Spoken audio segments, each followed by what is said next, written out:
Well, hello traders. This is Blake Morrow with Trader Summit, and I'm excited to bring back. Haven't not had him here for a few months, but he's back. Grega Horvat from Wave Traders. Grega, and also a contributor over at Forex Analytics. I'd be amiss to say that. How you doing? Good to see you. I'm fine, thanks. Summer is coming to an end, so I'm very excited to see how markets will be moving over the next few months, starting with September. So I think we will have some very volatile and interesting moves going forward. I think so too. Between everything that's happening in the Middle East, what's happening in Russia, Ukraine, and the elections, I think there's a lot of potential risks, things that could move the markets for sure.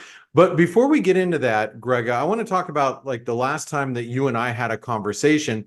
You and we were talking about the dollar, and I'm going to just show everybody really quick what are the last article that we had on Trader Summit, and you were talking about a significant dollar top maybe in play, and I wasn't in your camp. I didn't agree with you at that point, but the dollar had been really consolidating, and you had said, hey, we've got the risks of building a significant top. So explain to us what you were thinking at that point to see that, because obviously the dollar has weakened significantly. We just hit new 2024 lows at the end of last week. So where are you at with the dollar, and how did you figure that one out?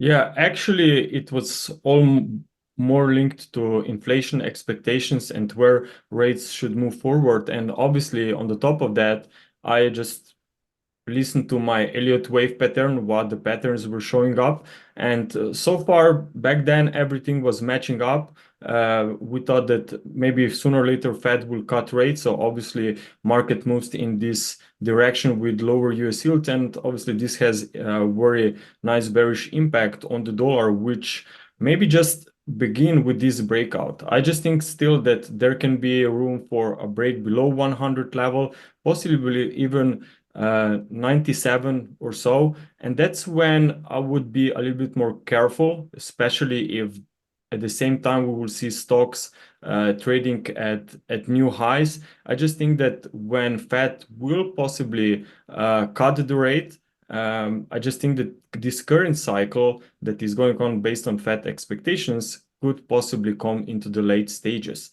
So if I can share my screen, maybe. Yeah, absolutely. Please do. And while you're Yeah. doing that, I want to say it's easy to say the dollar is going up or down when it's really moving in that direction. Right now, the dollar is breaking down, or it has been over the last couple of weeks.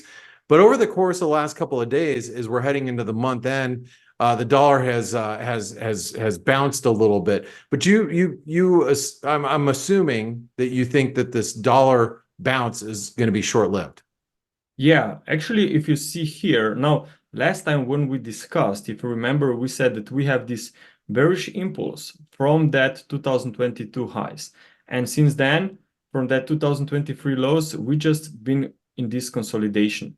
But always when we think that consolidation is coming to an end and that new trend has begun, well, this resumption should then definitely resume below this July 2023 lows. So below that levels will be my target. So I still think that this downtrend, as you said, is still incomplete. We have some support here around close to 100 level, but I really think that there will be just maybe short-term bounce here. Maybe this bounce on dollar index could also be more coming from the potential euro weakness based on the ECB expectations to cut rates as well. But eventually, I just think that we will see sooner or later more dollar weakness across the board, and at the same time I would just expect that stock prices will continue to the upside. Well, And obviously go ahead. Go ahead. everything, as I said, is linked to the US yield. And if I look here closely now, keep in mind that always when we are tracking these Elliott wave patterns, okay, now here we have an ABC structure. And even in this wave C, which is a strong lag, it's an impulsive lag, we should have 5 subwaves.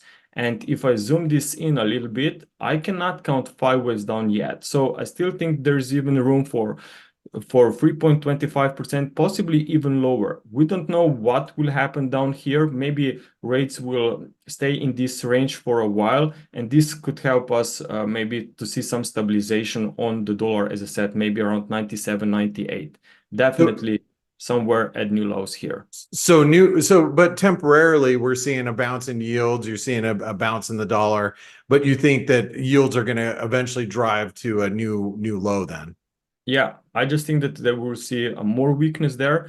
I just also realized that we are seeing very nice move and stabilization on the S&P 500 and those major indexes after Nvidia beat earnings yesterday. But Nvidia was down in after hours. But now I think what's interesting is that despite this dollar recovery that you have in the short term, stocks are still doing pretty well now when the US session started trading. So in my opinion, I just think that this is a very nice risk on environment. And as soon as dollar finds new resistance, I think that the S&P 500 can be very quickly back at new all-time highs.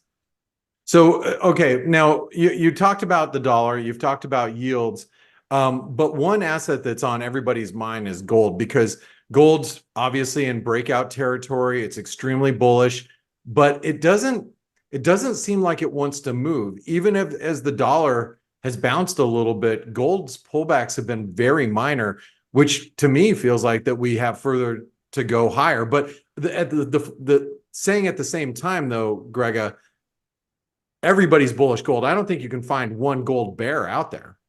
Yeah, and that's maybe whenever we see this kind of optimism, right, we have to be very, very careful. But I just think that this gold will stay in uptrend, but I would be careful if maybe market went too far with potential rate cuts expectations, if maybe Fed will not deliver as many cuts as market thinks, then I think that whenever US yields will stabilize, that gold will potentially see some setbacks. And in Elliot Wave terms, I would not be surprised if this some slowdown on gold will still occur this year and potentially send us into this wave 4. Because if you look closely here, it looks like that we are here at the late stages of this wave 3 cycle. So I'm certainly aware of this wave 4 correction. Of course, we don't know from where and when exactly will this one show up, but definitely it's a bit late in the game here for potential opportunities on the long side. So if someone wants to join gold, maybe rather wait on some retracements first on healthy setbacks. Okay, sure. Well, you know, it's hard as a gold bull. It's hard to wait for those pullbacks. It seems like they're never going to come, but based on your wave count here, it looks like that we might be due for one. Yeah, but I mean, you know, whenever you're looking at metals, you definitely have to look also at silver. And silver had a pretty nice pullback over the last, month back or so. So I just think that maybe if someone will spread their investments across different metals, I just think that it could do much better. That makes sense. Okay, so the last asset I really want to ask you about today is I want to ask you about equities just in general. I mean, the S&P, we're just a stone's throw away from new all-time highs. The DAX is rallying today at the time of filming. You've got markets globally that are rallying even after we've just gotten past Nvidia earnings. So how do you see US equities right now, or are there any equity markets that are really standing out to you? Well, if you just try to focus here, this simple chart, here at the bottom, we have VIX, known obviously as fear index. And despite this, which was around 10% of pullback or so on the S&P 500, there was a lot of fear involved, visible through VIX. So Whenever that's the case, we know that there will be a lot of liquidations. A lot of traders will try to get out of their portfolios here on stocks. So this actually makes the perfect time for market to recover when no one expects. So there was definitely a lot of fear going on back here. And now what we are seeing is some very nice stabilization, very sharp move. And it's actually very hard to get involved when you have this straight move to the upside and no real pullbacks or deeper pullbacks on a shorter term or smaller time frame charts. So I think that this stock market will stay in uptrend here. And the reason from an Elliot Wave perspective is very simple. Notice that we have here waves 1, wave 2, very nice and strong extended wave 3, wave 4, and now we are missing fifth wave, which should still breach the highs here of a wave 3 before we may look for some resistance levels. Now, possibly wave 5 will test the upper channel of this impulsive structure here around maybe even 6,000, but up there I would be very careful because in Elliott wave terms then we will step into the late stages of this impulse. And here is this basic chart that I'm talking about. So if we are now here in a wave 5, whenever we see breach of a wave 3, we will be in late stages of this first impulse, and that's when the corrective stage, the higher degree, should be anticipated. Maybe we'll see some very sharp extensions to the upside, but it's good to be aware and prepared on a potential reversal rather than be surprised by some unexpected drop here. Yeah, and I think if you're taking into account you know, this election season here in the US that's up and coming, seasonally September is just not a good month for the stock market in general. Maybe that wave 5 will come sooner than 6,000, but I guess what you're saying is on a break into new highs, we need to be cautious about it. Yeah, exactly. Especially if at the same time or when the dollar index will possibly reach here new lows below 2023 levels. So whenever these levels are going to be retested seen, that's when everyone will start talking about dollar going towards 90 or whatever. But that's when we should be realistic and say, okay, dollar has made a pretty nice and strong drop over the last few months. Maybe it's time to pause a little bit.